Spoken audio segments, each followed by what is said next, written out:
Hello, everybody. Good morning, good afternoon, good evening, wherever you're tuning in from. I hope you're having a brilliant day and welcome to the Polyhedra Show.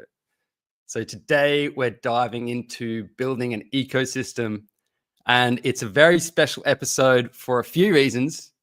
One, we have an all Australian lineup that are joining us today. We have Samuel Pearden, the CMO of Polyhedra. This is your first time tuning in. Sam brings experience in consumer tech, creator monetization, and is an all-around great guy. He's currently focused on building trust into AI systems using verifiable compute technologies like our ZKML. And we have Bart Meyer, another all-around legend of a guy. He is general partner at Primal Capital, partner at ZeroCap, and Chief Ecosystem Officer here at Polyhedra. So Bart has been instrumental in supporting over 50 Web3 startups across Asia Pacific, the Middle East, and North Africa, with a focus on infrastructure, decentralized identity, and AI. So the second reason this is a special episode today is this is a birthday week episode for both of our guests. So guys, welcome to the show and happy birthday for Monday, Bart, and happy birthday for today, Sam. Thanks. Thanks, buddy. Thanks, Tony. No worries, it's the guys. birthday. Thanks so much, Tony. Yeah, guys, it's good to be back. I'm really excited about this one to introduce Bart Meyer to our community and our network. Bart's been someone that I've respected for a long time, and I'm fortunate enough to call him a very good friend. He's also become absolutely integral over the past 6 months up until today behind the scenes in supporting our go-to-market strategy, and even more than that, working with the greater technical team, on our endeavors. Obviously brings a wealth of experience from entrepreneurship through to investing, through to working across multiple different mediums of finance, technologies, and now obviously, as Tony mentioned, in emerging tech. So welcome to the show, Bart. Feels like quite a long introduction. Thanks, buddy, and appreciate it on multiple fronts there. Nice, man. All right. Maybe you can just give the crew a bit of background on yourself, where it started, what happened, and where you're at now. Sure. I suppose key starting points would be like most of us while we were studying at university, getting a little bit dissatisfied with sitting in classrooms all day long, and it from there escalated into spending a lot of my time while studying, living in Vietnam, setting up a software development company. So from 2012 to I think about 2019, I intermittently lived in Vietnam, setting up software development, offshoring organization.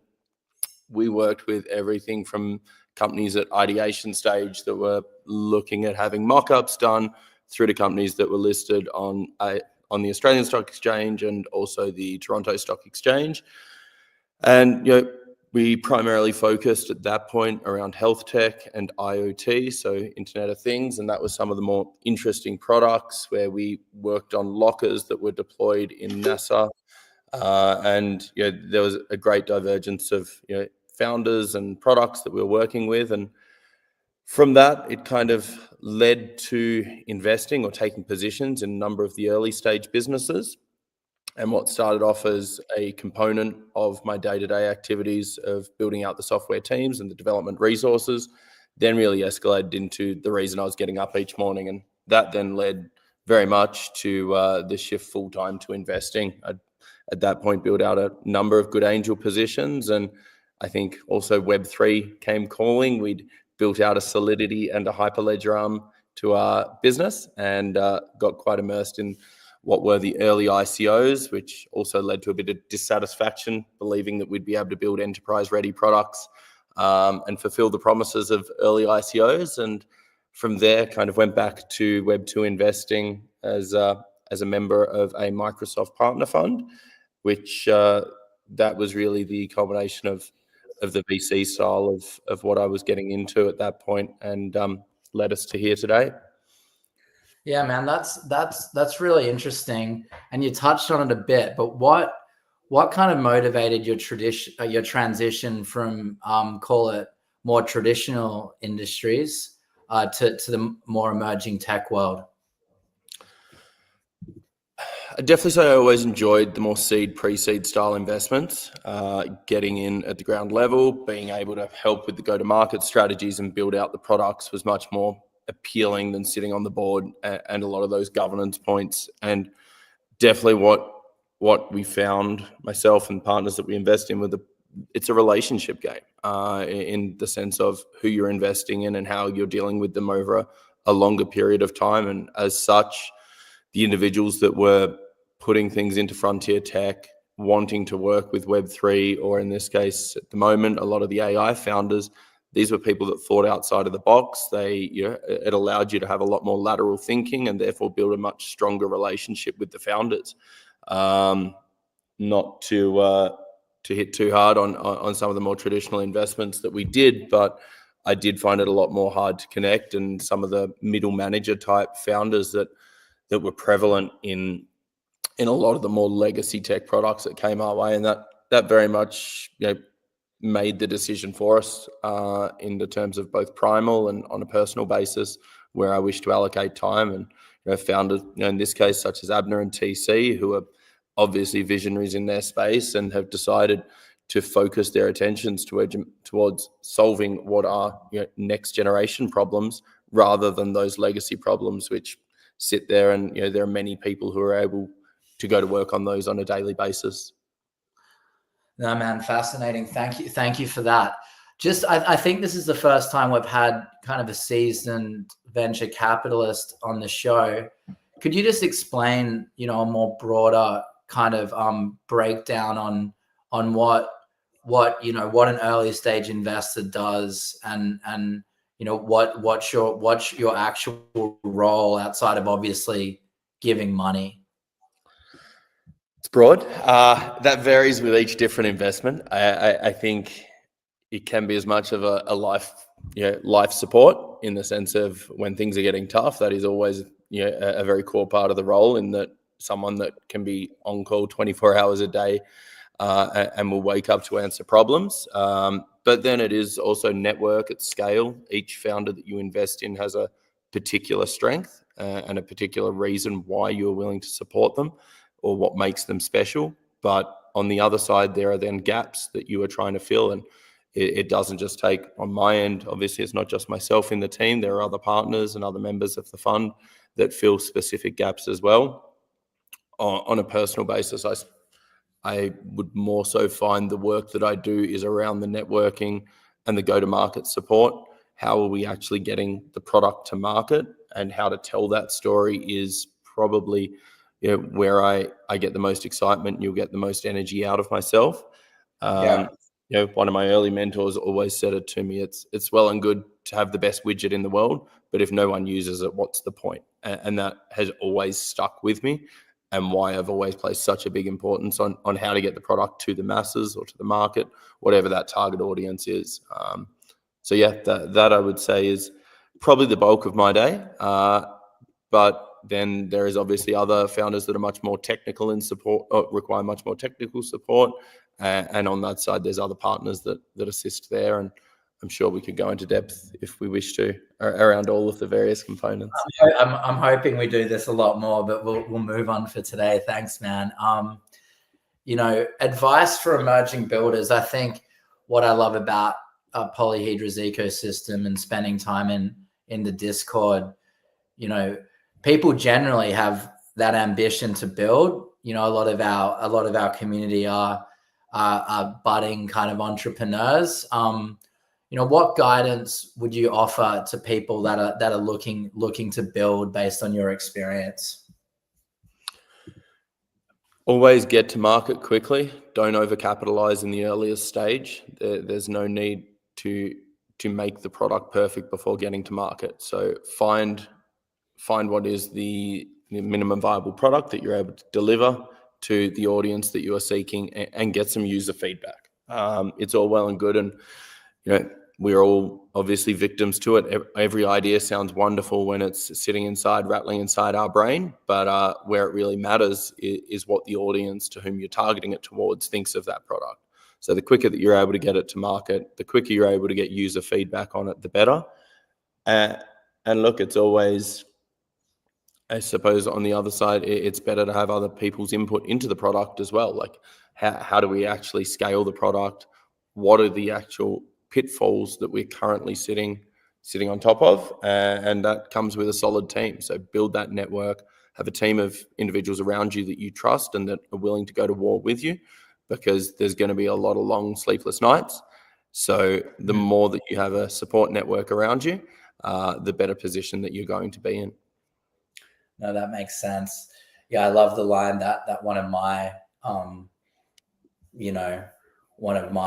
mentors mentioned to me around, basically it's like, learn to go to sleep with your hair on fire. That's the first 2 years of building a business. And, but I think you and I both connect on that. We both enjoy being in those kind of moments. So, I've loved that synergy with you and that connection point. Back to builders just quickly before we move on to kind of Polyhedra stuff. One thing that has been different for me, obviously coming from a more consumer tech background, where it was more about product market fit than fundamentally innovation. The blockchain and AI space, I guess, because it's in its infancy, just is rapidly evolving, and how have you seen with, your portcos, your personal projects, how have you noticed, how do you pivot? How do you stay current without, in your opinion, jeopardizing the authenticity and value proposition of what you're trying to build? Multifaceted there. Comes down to what are you actually trying to achieve, I suppose. The pivot side of things is that is part and parcel of the journey, in the sense that you're always going to be iterating. I'd imagine on your end, as you did Press Play in your early years, and even Polyhedra, as we've kind of gone from ZK Bridge, which was where I initially met you guys and the team in the early stages, to now, evolving the product and utilizing what is that core skill set that the team has, the expertise that exists within the founding team of Polyhedra with TC and Abner, in the sense of the research capabilities that they have. They've been able to apply that to what are the emerging use cases. So to bring it back to your original point, it would be staying true to what are the strengths of the organization? What are your actual fundamental strengths? What are your investors obviously investing in you for? Is it for the ability to bring a product to market to consumers, or is it for the sense that you have an ability to solve much more complex problems? And if it sits within that, it's those core problems that you're solving can fit with many different iterations of the product, and whatever that narrative is that you find eventual product market fit. I don't think any of us can predict it at the starting point of an investment. When I met you guys, what was it now, 3 years ago, ZK Bridge versus the ZKML, which is where the product currently sits, and the progress of AI, which is now dictating so many decisions that we all make in life. I don't think back then any of us would have said that it was the direct journey or the direct path that this product would have taken. And it's what's been so exciting to watch about Polyhedra as well. The ability of the team to constantly shift, to constantly adapt to what are the market demands. It's really been an enjoyable journey to watch. No, man, that's awesome. And yeah, you handled that multifaceted question well, brother. All right, Polyhedra.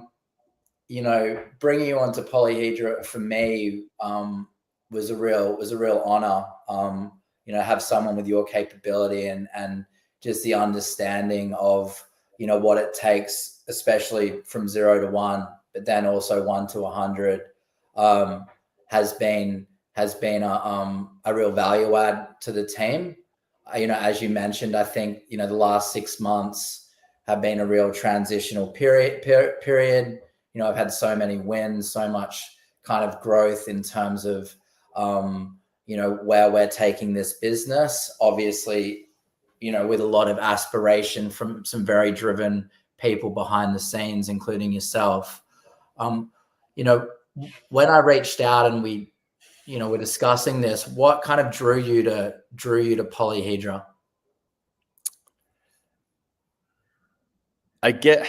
Try to work out a way to actually put it into words without it sounding too chaotic. The real function that we're seeing with AI, and I suppose the fear that sits, is what happens when AI goes wrong, and what are the functionalities at the moment that we're not aware of, where it can actually cause a measurable impact in our daily lives. So speaking with yourself, understanding, you know, the objectives of TC and Abner as they built the product, which was, you know, obviously very large vision, and solving what is potentially an absolute world-changing event. I think it spoke for itself there, and I've just explained the reason why, in that if AI goes wrong, and obviously the implications where it is not actually able, where we're not verified and it's not authenticated, the outputs, we're in a spot of bother, so to put it. So to be able to be a part of a journey where we're potentially solving that issue was definitely one of the biggest appeals as we move forward. And then growing a ecosystem within the Web3 environment as well. Obviously, the ZKML has a great application towards enterprise. It's fantastic as we look at big business use case and solving some of those huge issues in the world. But building an AI ecosystem that had all of the fundamental tooling that was required to be a home for AI builders, that, as you know, part 2 of the journey, was also an extremely appealing part of the story that, you know, when we spoke, you and the team crafted so well. Yeah, man. No, I like it. I like it a lot. And, you know, how do you feel, you know, in your mind, what does the next kind of 6 months look like? You know, I know we've been discussing this behind the hood with the team, but, you know, what do you want to create and value to bring to the community over the next quarter or so? Yeah.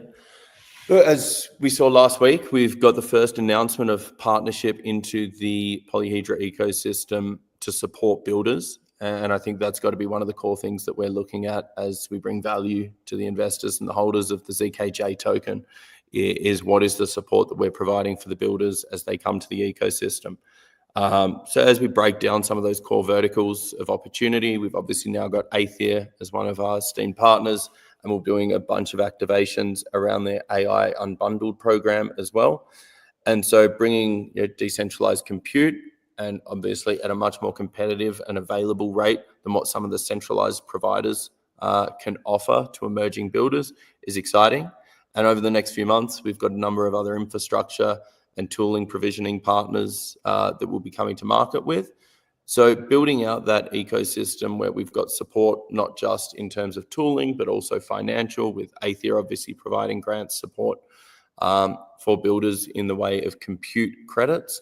It'll be exciting to bring a few more of those partners in, making it a much more streamlined and, you know, cost-efficient journey for builders to come to the Polyhedra ecosystem and start to create products. And look, obviously some of the bigger picture things that TC and the team are working on behind the scenes and enhancing the product set that sits there today, as that comes to market, it's going to be extremely exciting to see how it starts being implemented and how it allows for AI to scale to the broader market. Great, man. No, thank you so much. And yeah, I really appreciate, you know, you coming on and chatting with me today and introducing yourself to the community.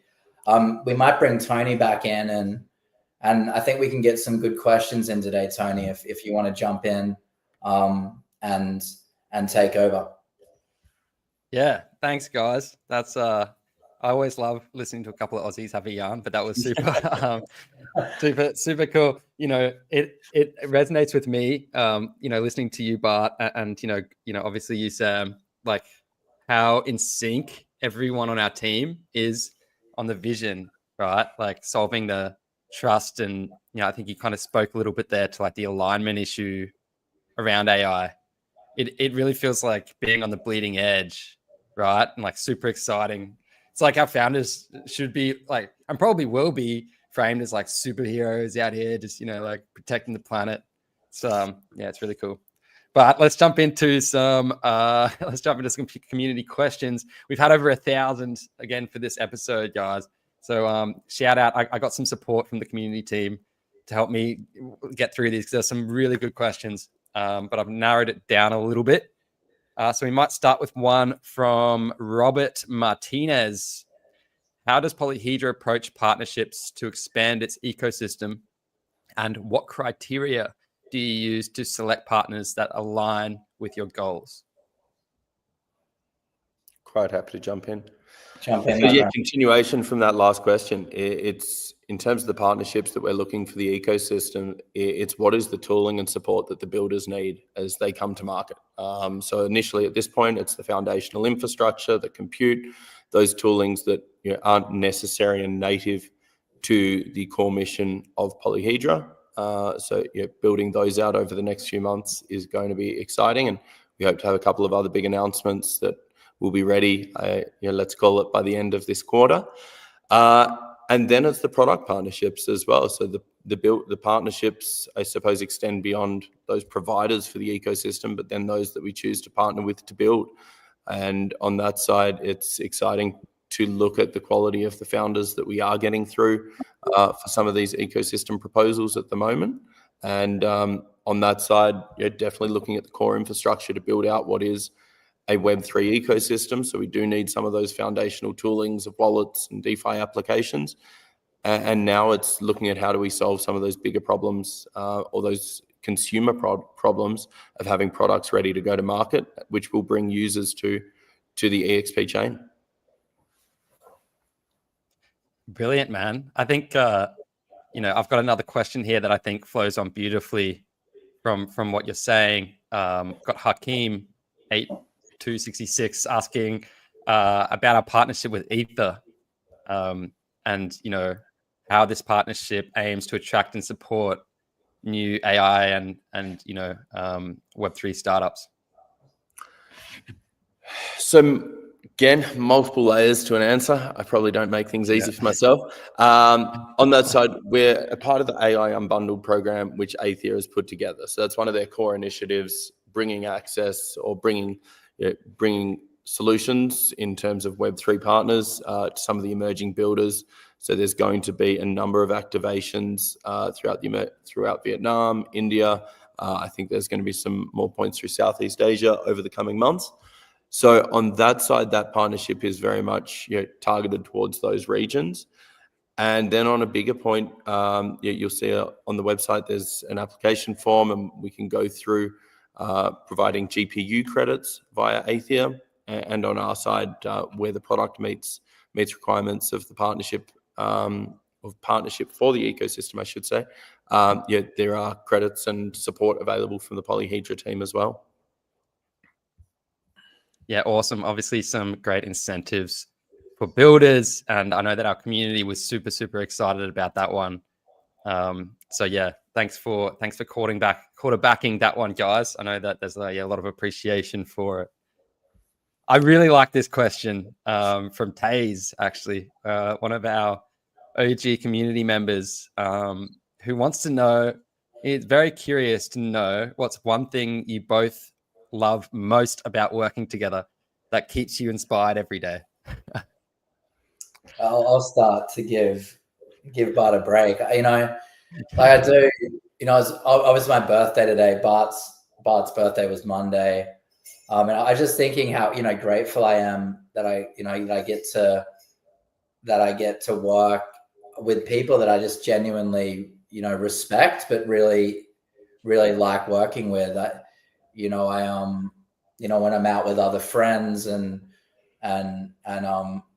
hearing people talk at dinner about that their co-workers or what they had to put up with from their boss or any of that stuff. I just don't have that.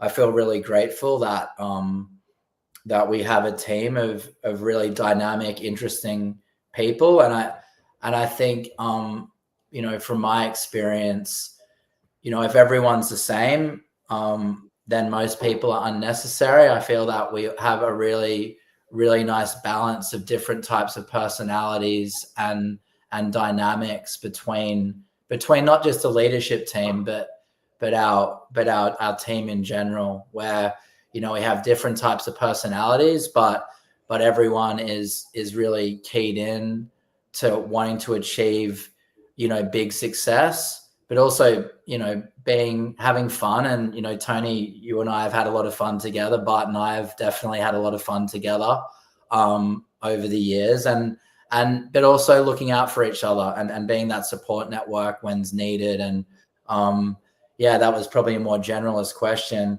You know, Bart's a killer, you know, and I want to be around killers, and we're lucky enough in Polyhedra, we have multiple killers that know what it takes to build generational businesses. So that's my take. Yeah, my addition, to keep it short, would be that Sam's generally someone I can go to battle with. So as you meant, I think we're taking the war euphemisms to heart today, but yeah, it's someone that, again, you want to know that the person beside you will be up fighting with you at 2 a.m. if you got something you need to have happen. If it's a proposal that's going out to, even if it's going out to a builder or if it's going out to a NASDAQ listed entity, like, you want to know that the people that are on your team are going to be up the same hours you are and finishing the documents, getting things done, and making sure that you're both fighting for success together. And yeah, with Sam, it's like for like on that side. You can probably hear in my voice. There's way too many hours on the phone. It's already starting to deteriorate today, but yeah, it's really nice to have someone that you're able to count on at all hours of the day, and know that you're going to have that support if you need to get something done. And it's pretty rare to find that, be that in any part of life. So having that in the workplace, and it stands for the broader Polyhedra team as well. It really, and actually taking it back to one of Sam's questions, what is the appeal? The ongoing appeal is seeing the hours and the effort that the team are putting in here to actually achieve the goal. Like, it is a monumental task that the team have set out to achieve here. And every day it's pretty cool watching what goes on. Like, the Slack does not stop, your phone does not stop, and the ideas are constant. Yeah, absolutely. I've heard you say, Sam, we're 24/7, 7 days a week, and 24 hours, 7 days a week. And it's absolutely true. Just to continue that analogy a little bit, as a sergeant, I'm very, very stoked to have you guys as generals, and of course the founding team as well. All right, guys, we'll keep it rolling. This one is from Crypto Debbie, which is, if you could give one piece of advice to a founder shifting focus from product to ecosystem, what piece of advice would that be? Network, the power. It all comes down to those people that are able to support you as you shift from obviously developing and build and getting that first iteration of your product out. That's obviously your vision, and as you want it to scale, you need to amplify your voice. You need to work out who are the other advocates in the room for you who can support you and bring that product to market. So yeah, obviously, and with that, be considerate of people's time and understand exactly what their motivations are going to be. A blanket approach does not work. We need to customize everything we do in life to the audience that we have. So yeah, as you get out of the trenches there of building and you go into the other stage of being in the trenches, very much focus, consider the same way as you would for every line of code, being considerate there and optimize for what you do in building out that audience for your product as well.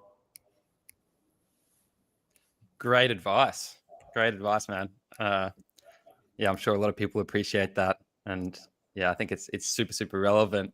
I think that's a clip for Twitter, that one, I think. Yeah, absolutely. I was just thinking that. Mikey Rods. We'll definitely pull that one. That was great. And I think I've got one here for you, Sam. In the same vein, in terms of, this one is from, hold up, sorry, let me find it. This one's from Dammy7352. Uh, so it's which formats, be it educational formats, workshops, content. Like, what do you think has moved the needle most on ecosystem adoption? Yeah, I think it's a really, really good and interesting question, and something that I probably think, too much about. I think with the nature of how digital ecosystems work is that, just one element is not good enough, where a lot of time goes in, and you two are involved in a lot of these conversations, is how can we get full coverage and kind of enough impressions and enough eyeballs across what we're doing. I mean, so we have multiple formats that we're working with. One is we use traditional PR. That's more around special announcements, and that's still very important to reach new audiences. We're working with traditional kind of creators and influencers in more of the AI space. We work with those guys because we want to hit new people. We just did a video with Hafu Go, who is very selective over projects and who he works with. He has 12.4 million followers on YouTube, and that's a new audience. So then the next side is, how can we capture people that are already interested? And that's where community and different types of initiatives in the crypto space and building up audiences across different mediums such as our X account and Discord and other kind of verticals, to make sure that once we have people interested in the business, how do we capture them and how do we keep them coming back? And then obviously as underpinning that, and that's why the blockchain and Web3 is so dynamic, especially when you're working with real technology. It's creating products that actually, make a difference. And then how do you actually build around those products? And that's something that Bart and I are consistently, pushing through, with new initiatives like he mentioned, like the playground, and our developer ecosystem that then also drive action through our infrastructure, but also are driving an audience back to us. So, at my role as CMO, it's consistently analyzing what's working. It's being open-minded to new ideas, like even our ambassadors on Discord and even people on our Discord DMing me. Like, we've got so many great dynamic crowd, talented people in our community. I can't get enough of new initiatives to how we can stand out, be different. But also there's some really serious fundamentals that we try to follow as well. So long answer, but it's a good question, because it's marketing and getting awareness and impressions that turn into what you want that particular person to do is definitely an art form. But initiatives like your show, Tony, that we're on now, and we've had so many wins with our community on community-based kind of initiatives and projects. It's super fun getting out of bed and thinking about what's next. Yeah, absolutely. It makes sense, and you've hit the nail there. Obviously, I get to see behind the scenes a lot, and see all the pivots and trying to educate. It can be an interesting one with a business that has a lot of foresight. But I think doing it great. I think that absolutely nailed the next question from Hanji as well. Hanji, about community and culture influencing the success of Polyhedra. I will just quickly shout out as well Wisdom and Francis, who you'll be seeing some content from them soon, who won the Expander Bootcamp. I think that's another on the technical side in terms of formats. The bootcamp was very successful, and those guys are really, really cool guys. Yeah, so stay tuned for that, everybody. Hell yeah. But Congratulations. yeah, it's coming. Congratulations Yeah. to guys. Yeah, they're really great guys. Really switched on, super smart, and obviously very linked in with our technical team as well. Like, that they've obviously got such an expansive network, and they all work. Cryptography is such a niche, and it's so hard to do that. Obviously everyone as I've come to understand, everybody in that, it's an ecosystem in and of itself. Which is really, really cool to see the products that are coming out of that boot camp. But guys, let's roll through a couple more, like just one or two more if you got time. I know that it is your birthday week and you both got busy days, so I don't want to keep you for too long. But okay, I'll from Vahan, because Vahan's another one of our OGs. As you know, Sam, I'm sure you've had a chat with Vahan, but he asks, can an ecosystem truly thrive without a single guiding hand, or is a level of shared leadership always essential? Jump in. You definitely need support. I don't know, anyone that wishes to go after a journey on their own, I wish them the best of Absolutely. luck. But yes, you can be a solo founder.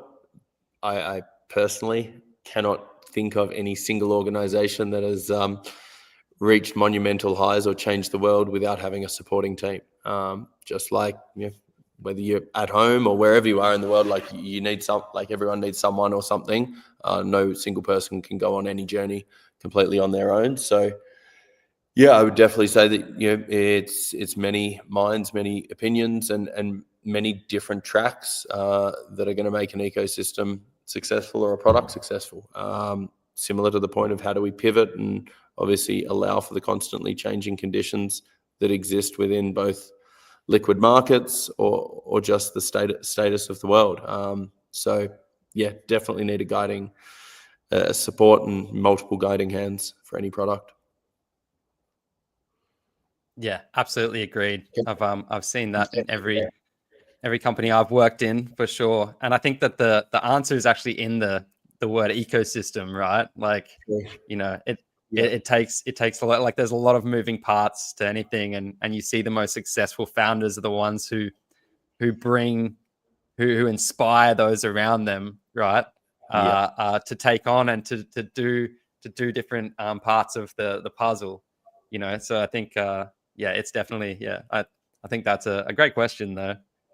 Look, guys, I'll push one more in before you guys have to go. I think this is a cool one from. Wait, we've got a couple here. Let me just have a quick look. From Pole. Okay, so beyond the cool products, what is one behind the scenes thing that you have seen successful ecosystems or businesses do that most people probably don't realize is happening? That's an interesting question. Let me think about that. I think there's always, I think more and more, putting face, whether people don't see it or not. But 10 years ago when I started out, as a founder, there was nowhere near the emphasis on kind of showing yourself, being really connected, I guess, fundamentally as almost like an influencer or KOL. And then if you even look at the top guys over that period, you look at Bezos, Zuck, and Elon. Elon took it to the extreme and bought Twitter, but look at Zuck, he's at MMA fights, he's styled up, Bezos is at Art Basel and Paris Fashion Week. I think that's one thing now that has just become, super important, is that there's a real expectation on founders to be the face of organizations. So, it's just a trend that I don't know if that really, you kind of got me on the spot. I need to think of more kind of detailed examples. but that's a trend I've mentioned that I don't know if anyone in our community's noticed that as well, but it's definitely that the age of celebrity is upon us, and that's not what's the right term? And just because you're a technical PhD, you're not immune to that, So yeah, the Zuck transformation is absolutely extraordinary, to be honest. Maybe Bezos as well. Totally. It's not so much what's like, what's happening behind the scenes that you might not know. Now it's like you used to be able to be behind the scenes, and now it's all right out in front and lead from the front, which you guys, well, you guys have done it brilliantly today.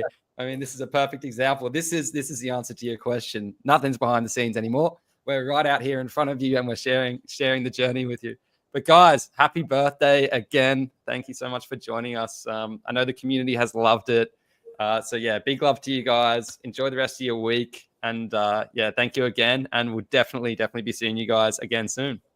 And Bart, I'll see you on a Zoom in about 4 minutes. Yeah. See you guys. Bye guys. Bye. See ya. Bye-bye.